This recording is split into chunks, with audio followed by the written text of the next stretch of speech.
We have to confront squarely and honestly the twisted ideologies that these terrorist groups use to incite people to violence.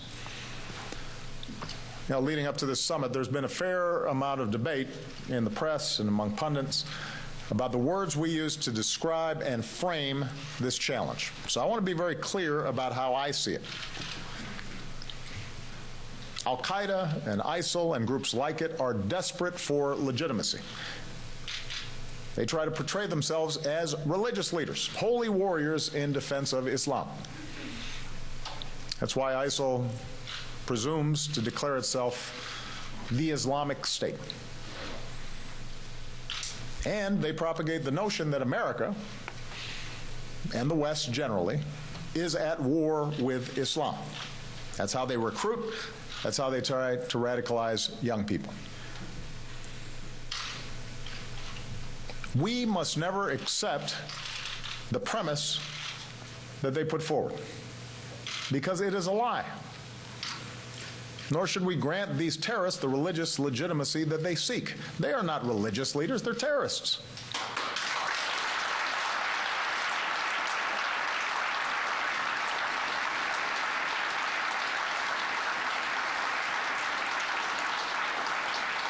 And we are not at war with Islam. We are at war with people who have perverted Islam.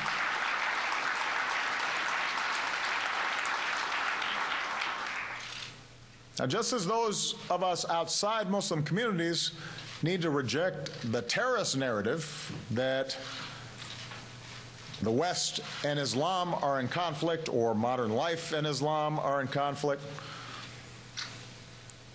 I also believe that Muslim communities have a responsibility as well.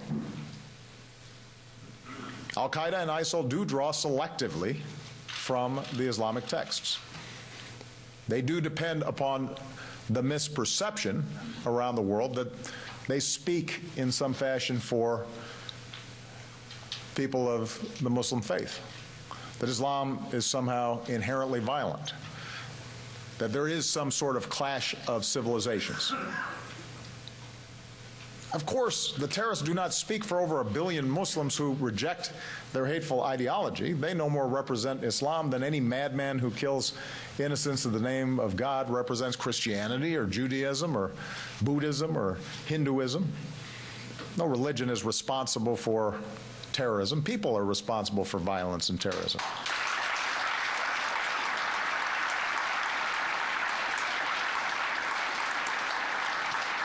And to their credit, there are respected Muslim clerics and scholars, not just here in the United States, but around the world, who push back on this twisted interpretation of their faith. They want to make very clear what Islam stands for, and we're joined by some of those leaders today.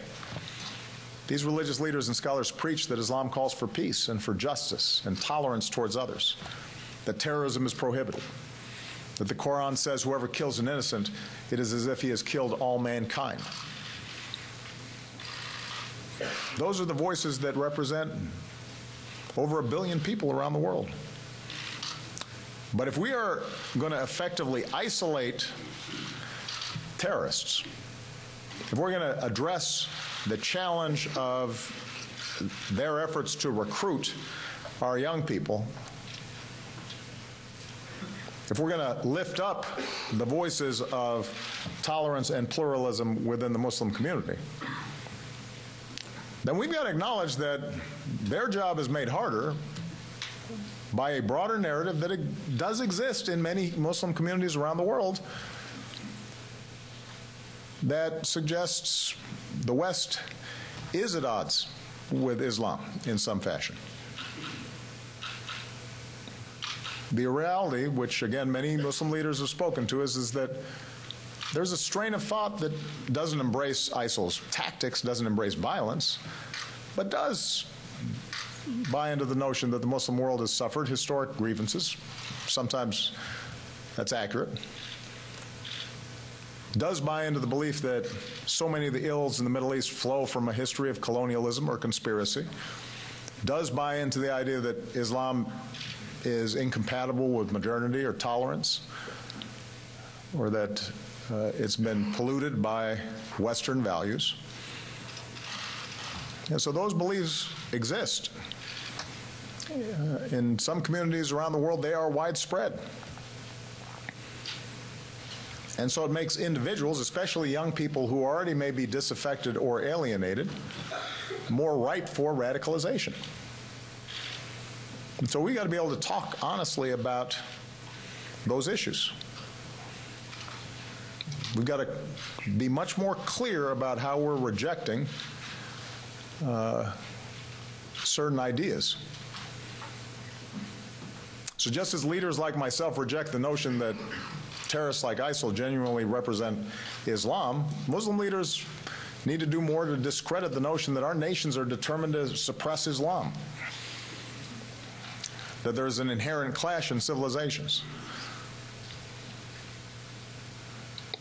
Everybody has to speak up very clearly that no matter what the grievance, violence against innocents doesn't defend Islam or Muslims, it damages Islam and Muslims.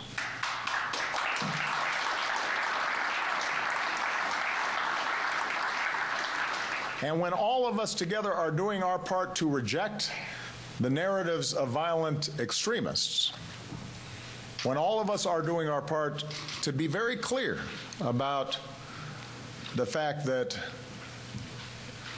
there are certain universal precepts and values that need to be respected in this interconnected world, that's the beginnings of a partnership. As we go forward, we need to find new ways to amplify the voices of peace and tolerance and inclusion. And we especially need to do it online.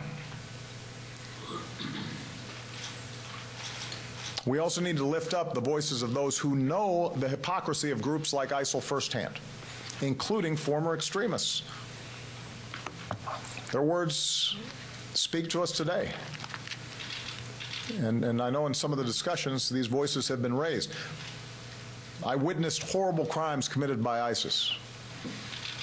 It's not a revolution or jihad, it's a slaughter. I was shocked by what I did. This isn't what we came for, to kill other Muslims. I'm 28. Is this the only future I'm able to imagine? That's the voice of so many who were temporarily radicalized and then saw the truth. And they've warned other young people not to make the same mistakes as they did. Do not run after illusions. Do not be deceived. Do not give up your life for nothing. We need to lift up those voices. And in all this work, the greatest resource are communities themselves, especially like those young people who are here today. We are joined by talented young men and women who are pioneering new innovations and new social media tools and new ways to reach young people. We're joined by leaders from the private sector, including high-tech companies who want to support your efforts. And I want to challenge all of us to build new partnerships that unleash the talents and creativity of young people, young Muslims, not just to expose the lies of extremists, but to empower youth to service and to lift up people's lives here in America and around the world. And that can be a calling for your generation. So that's the first challenge. We've got to discredit these ideologies. We have to tackle them head on. And we can't shy away from these discussions. And too often, folks are understandably sensitive about addressing some of these root issues. But we have to talk about them honestly and clearly.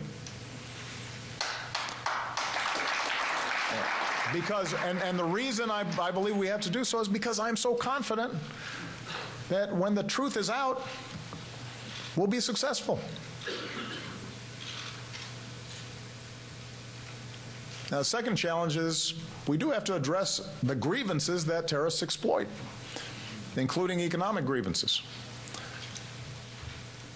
Poverty alone does not cause a person to become a terrorist, any more than poverty alone causes somebody to become a criminal. There are millions of people, billions of people in the world who live in abject poverty and are focused on what they can do to build up their own lives and never embrace violent ideologies.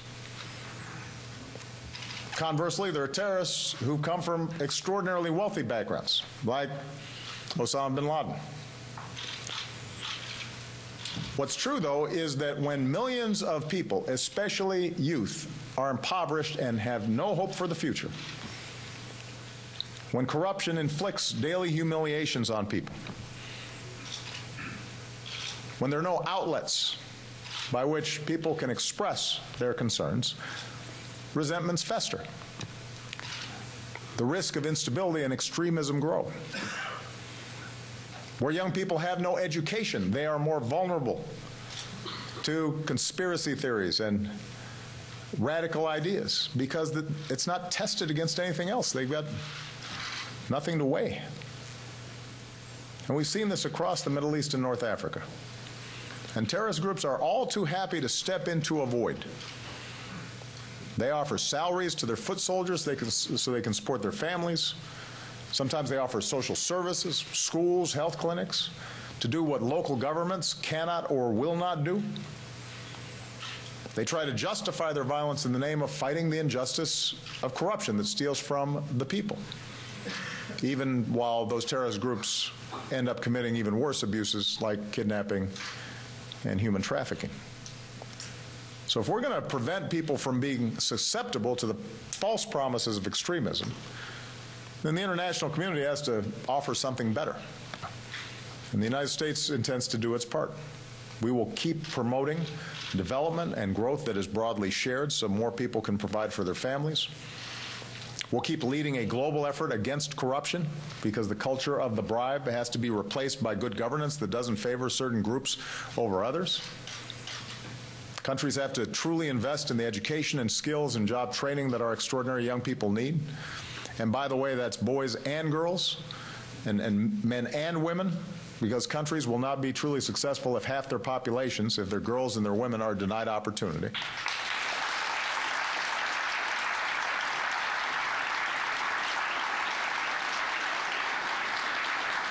And America will continue to forge new partnerships in entrepreneurship and innovation and science and technology. So young people from Morocco to Malaysia can start new businesses and create more prosperity. Now, just as we address economic grievances, we need to face a third challenge, and that's addressing the political grievances that are exploited by terrorists. When governments oppress their people, deny human rights, stifle dissent, or marginalize ethnic and religious groups, or favor certain religious groups over others, it sows the seeds of extremism and violence. It makes those communities more vulnerable to recruitment. Terrorist groups claim that change can only come through violence. And if peaceful change is impossible, that plays into extremist propaganda. So the essential ingredient to real and lasting stability and progress is not less democracy, it's more democracy. It's institutions.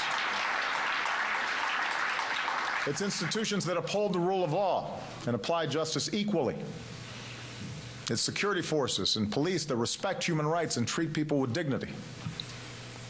It's free speech and strong civil societies where people can organize and assemble and advocate for peaceful change. It's freedom of religion, where all people can practice their faith without fear and intimidation.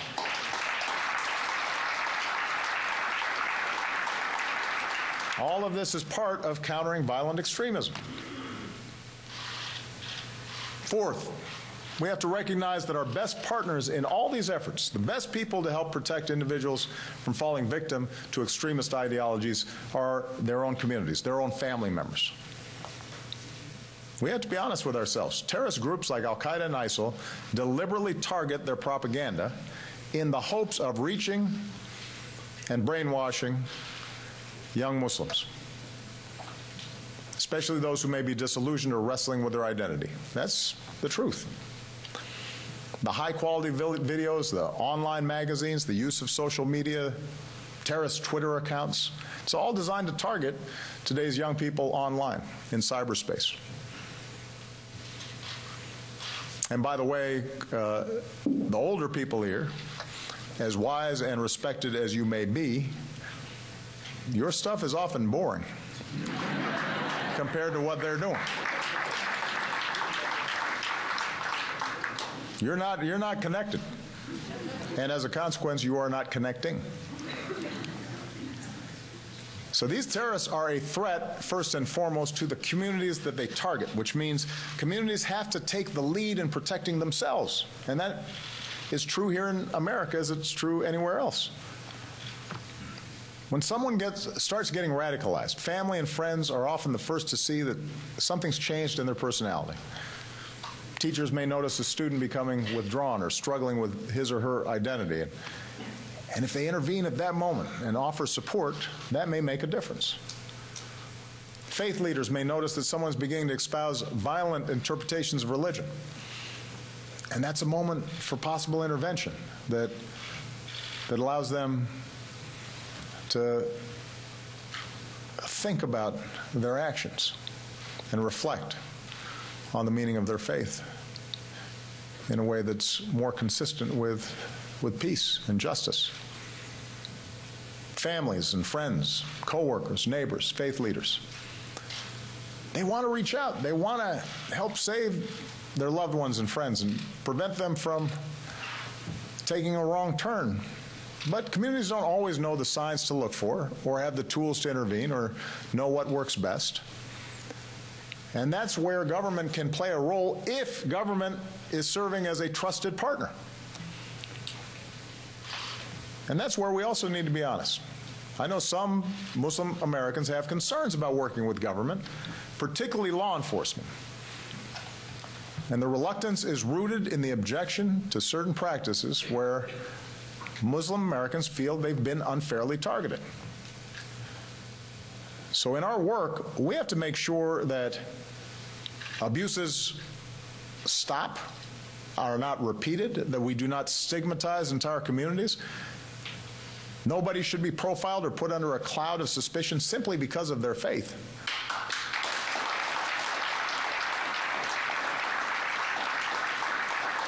Engagement with communities can't be a cover for surveillance. We can't securitize our relationship with Muslim Americans, dealing with them solely through the prism of law enforcement. Because when we do, that only reinforces suspicions, makes it harder for us to build the trust that we need to work together. As part of this summit, we're announcing that we're going to increase our outreach to communities, including Muslim Americans. We're going to step up our efforts to engage with partners and raise awareness so more communities understand how to protect their loved ones from becoming radicalized. We've got to devote more resources to these efforts.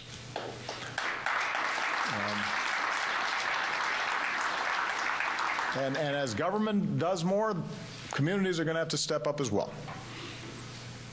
We need to build on the pilot programs that have been discussed at this summit already in Los Angeles, and Minneapolis, and Boston. These are partnerships that bring people together in a spirit of mutual respect and create more dialogue and more trust and more cooperation. If we're going to solve these issues, then the people who are most targeted and potentially most affected, Muslim Americans, have to have a seat at the table where they can help shape and strengthen these partnerships so that we're all working together to help communities stay safe and strong and resilient. And finally, we need to do what extremists and terrorists hope we will not do. And that is stay true to the values that define us as free and diverse societies. If extremists are peddling the notion that Western countries are hostile to Muslims, then we need to show that we welcome people of all faiths. Here in America, Islam has been woven into the fabric of our country since its founding. Generations of Muslim immigrants came here and went to work as farmers and merchants and factory workers, helped to lay railroads and build up America. The first Islamic center in New York City was founded in the 1890s. America's first mosque this was an interesting fact, was in North Dakota. Muslim Americans protect our communities as police officers and firefighters and first responders, and protect our nation by serving in uniform and in our intelligence communities and in homeland security and in cemeteries across our country, including at Arlington. Muslim American heroes rest in peace, having given their lives in defense of all of us. And of course, that's the story extremists and terrorists don't want the world to know. Muslims succeeding and thriving in America. Because when that truth is known, it exposes their propaganda as the lie that it is. It's also a story that every American must never forget, because it reminds us all that hatred and bigotry and prejudice have no place in our country. It's not just counterproductive. It doesn't just aid terrorists. It's wrong. It's contrary to who we are.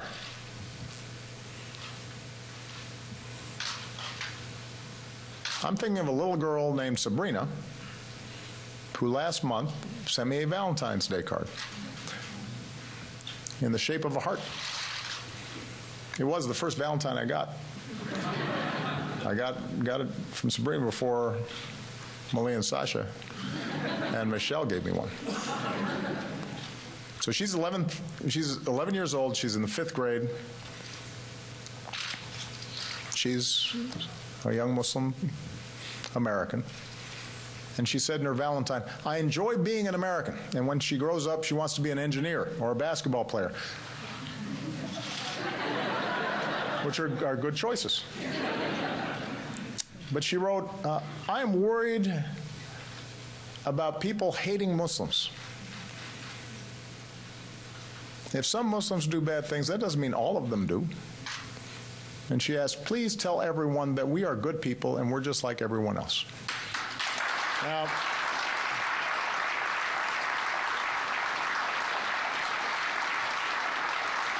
those are the words and the wisdom of a little girl growing up here in America, just like my daughters are growing up here in America. We're just like everybody else. And everybody needs to remember that during the course of this debate, as we move forward with these challenges. We all have responsibilities. We all have hard work ahead of us on this issue. We can't paper over problems. And we're not going to solve this if we're always just trying to be politically correct. But we do have to remember that 11-year-old girl. That's our hope. That's our future. That's how we discredit violent ideologies, by making sure her voice is lifted up, making sure she's nurtured, making sure that she's supported. And then recognizing there are little girls and boys like that all around the world. And us helping to address economic and political grievances that can be exploited by extremists, and empowering local communities. And us staying true to our values as a diverse and tolerant society, even when we're threatened, especially when we're threatened.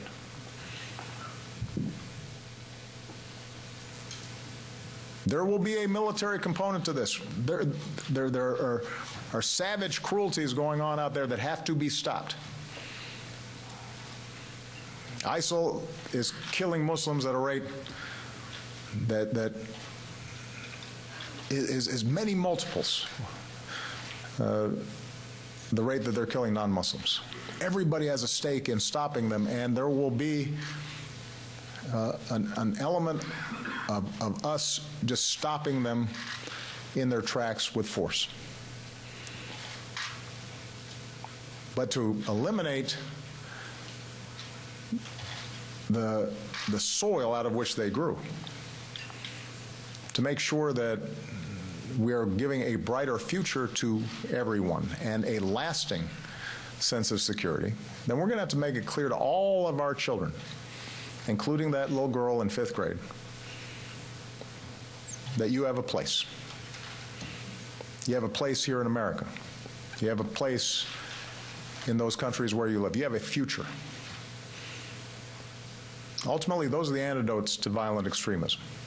And that's work that we're going to have to do together. It will take time. This is a generational challenge. But after 238 years, it should be obvious, America's overcome much bigger challenges, and we'll overcome the ones that we face today. We will stay united and committed to the ideals that have shaped us for more than 2 centuries, including the opportunity and justice and dignity of every single human being. Thank you very much, everybody.